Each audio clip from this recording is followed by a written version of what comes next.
Hey y'all, it's your girl, and you already know. Hope everybody doing all right out there. But we want to talk. Let's get into our reaction, okay? Okay, y'all. We got a 24-year-old teacher assistant is missing, and she dropped her friend off at her house, and we ain't seen her no more. She stopped at the gas station, so you will see a video of her stopping at the gas station, getting her something to snack on. But then we received, well, not we, they received a message, a text message. And by the way, a disturbing text message threatening she would never be seen again. Yes, that's what the text message said.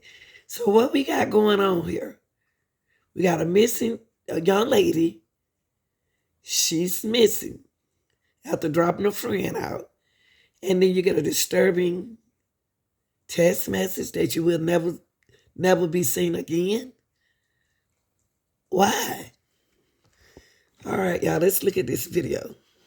Jennifer is first priority, first and foremost, always, so I'm optimistic that hopefully she'll be found. We're now getting a closer look at some of the last moments before a Texas teacher assistant vanished last month. The newly released surveillance video was recorded after ominous text messages were sent threatening that the woman would never be seen again. What's the reason for the threats and messages? Yeah. And where did they come from also? Detective Troy Looney says investigators are still hard at work in the weeks after Jennifer Mendez Olascoaga disappeared. The 24-year-old was last seen on September 27th in Seagoville, Texas, just outside of Dallas. Investigators say she was caught on gas station surveillance video after she dropped off a friend at a mobile home park. Mendez Olascoaga hasn't been seen or heard from since. The original video or missing date was September 27th, as we know. But detectives would start with a timeline to identify the location, video surveillance, witnesses, any possible suspects potentially that were there. Also, this friend that was mentioned, there's no name, of course, I'm sure, to protect the identity or for whatever reason. But this friend was dropped off, so that all adds into places and leads to start the investigation. Yeah. The interview with that party, family and friends, and just to build a timeline for Jennifer's whereabouts before, during, and after the disappearance. So a lot of things to consider and follow up on.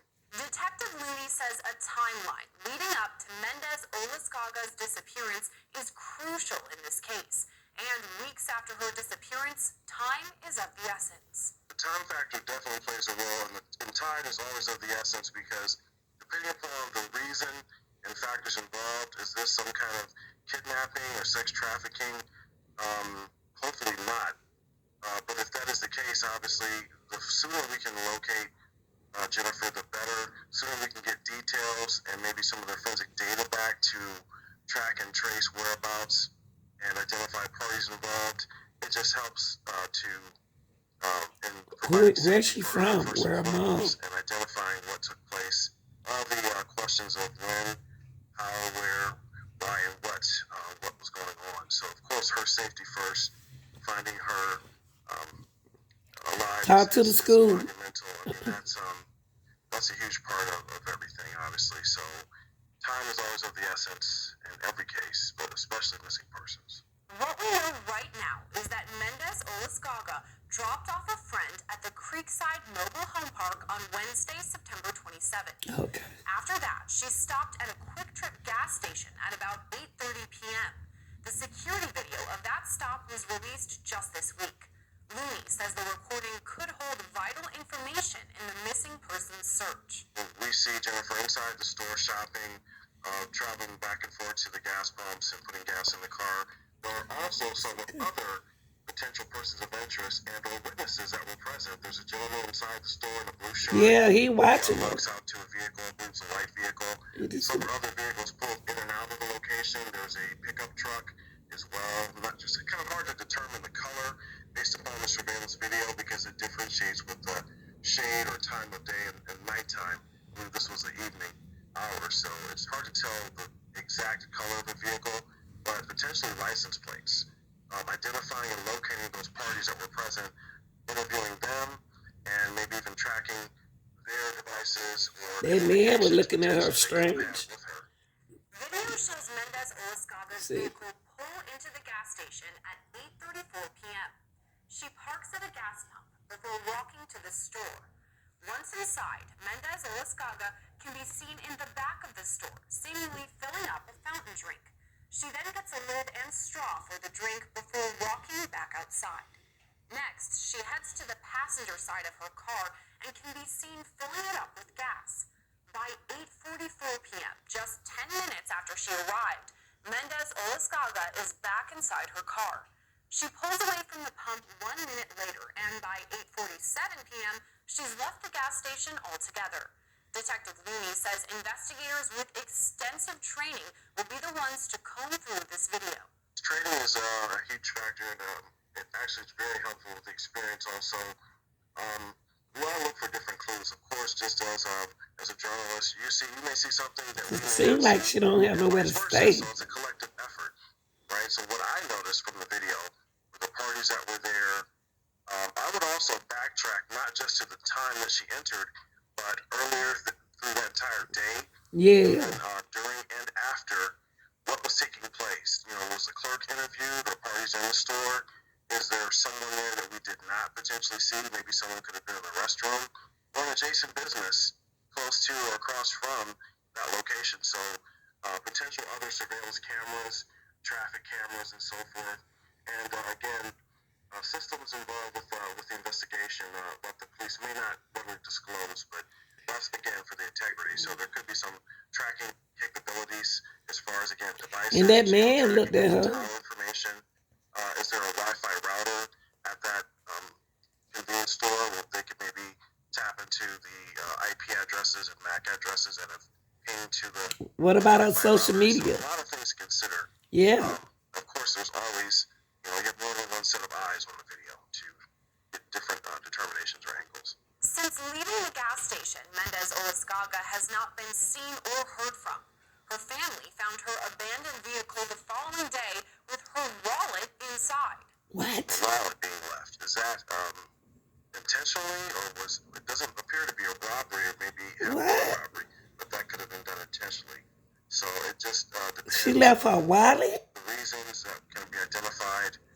Also, was there any other DNA? Was the car fully processed? Again, that's She need her wallet. Element process that takes place. That's not really disclosed, but that's just a part of the process itself. Detective Looney says investigators may have recovered important information from the abandoned vehicle. So there's several things to consider. Obviously, the condition of the vehicle. I believe there was a mention of a wallet that was found, and maybe some other items. Now, of course, everything's not disclosed readily because it's about the case integrity, of course. But the vehicle, other factors such as is there satellite-based tracking, GPS, monitoring, are there devices inside the vehicle, tire tracks maybe to and from the vehicle or other vehicles potentially involved. What kind of location where the vehicle is found? Like, I believe there's like a wooded area nearby, 5 miles from where she was last seen on video. So all those things factor in. Of course, potential DNA evidence, processing of the vehicle, and so forth. So everything factors in to what happened and how she could be tracked or found. One of the last people to speak with Mendez Olascoaga was the friend she dropped off. So far, that friend's name has not been released publicly. But that same friend came forward to Mendez Olascoaga's family after she disappeared, reporting ominous texts they'd received. The messages allegedly read in part, quote, "You'll never find her, and you know you'll never see her again. And she's gone. Jennifer Mendez, and you're next." Wow. It sounds like they're giving some kind of warning or also threats as well to that friend. So what potentially was going on? What's the reason for the threats and messages? And where did they come from also? Yeah. So the source of those messages, be it cell phone, Wi-Fi, laptop, whatever device was used to transmit that, the tracking and tracing or identifying of those those devices or IP addresses and all the forensic data would be very monumental and very significant to develop, maybe an identity of who's responsible, where they came from.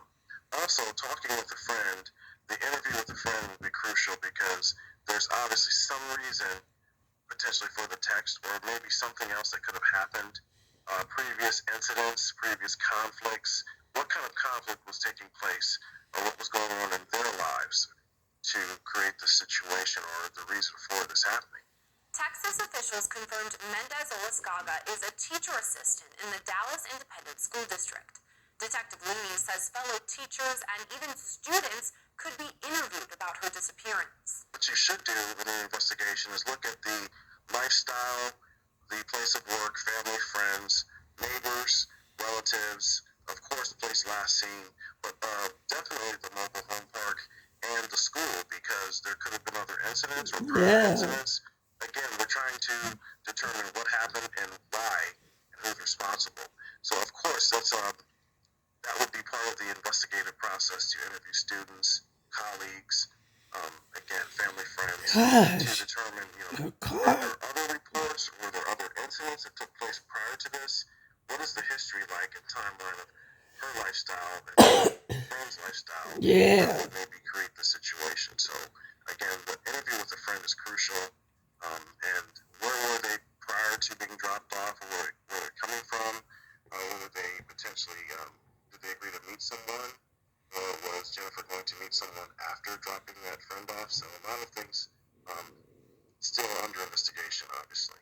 Question marks left in the case. Detective Looney says investigators likely know more than they're letting on. There's more evidence potentially that could be present. And when you're engaging the acquisition of forensics and the collection of data, some things are very time sensitive and time consuming, as far as sending out search authority, search warrant subpoenas for tower records, for search warrants for video surveillance, also the collection and acquisition. It's an entire, again, team effort by all parties involved, but there's always more evidence that could potentially be discovered and or that has been revealed, even statements, to allow for other examinations of multiple scenes. I understand there's several different locations that have been explored. Of course, the mobile home park and the gas station, I'm sure her residence, and if they've located all parties that were present there, their devices as well should be examined. One reason officials may be keeping details close to the vest is that a possible suspect could be watching news coverage of the case. That's right. We have to consider always the cap. If she has been held or taken somewhere, those potential parties are also viewing the media and the content, so they want to have an update as to how close are we getting or what's going on with the investigation, as much as can be disclosed, at least.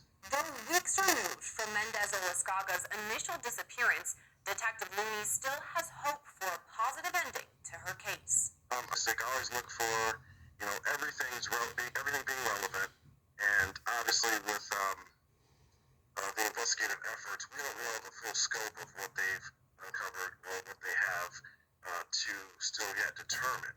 So again, that interview with a friend is crucial. There could have been some other potential incidents or threats that were made prior to this that would lead to individuals responsible. And of course, Jennifer is first priority, first and foremost, always. So I'm optimistic that hopefully she'll be found. Maybe she'll talk about reasons